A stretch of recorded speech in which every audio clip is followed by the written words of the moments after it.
प्रणाम भोजपुरिया जहान। प्लेनेट भोजपुरी में राउर स्वागत बा।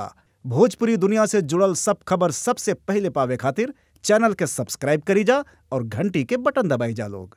सभी दर्शकों को नमस्कार। और आज बस्ती के शेर का सॉन्ग रिकॉर्डिंग था जो प्रियंका जी ने गाया, बहुत अच्छा गाया, सुन के बहुत अच्छा लगा। और बस्ती के शेर की शूटिंग बहुत जल्दी शुरू होने वाली 25 अप्रैल से, तो बस उसी की तैयारी है। इसमें मेरा किरदार एकदम चुलबुली सा है, बहुत अच्छा किरदार है जो मुझे बहुत पसंद है। बाकी आप सबको फिल्म में देखने को मिलेगा। तो रियल लाइफ में कितनी चुलबुली है आप?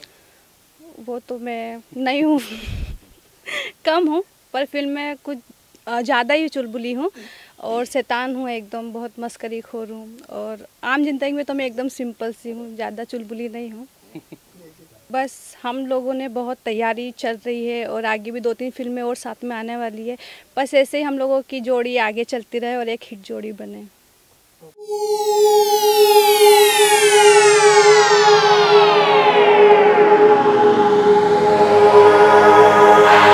प्लेनेट भोजपुरी।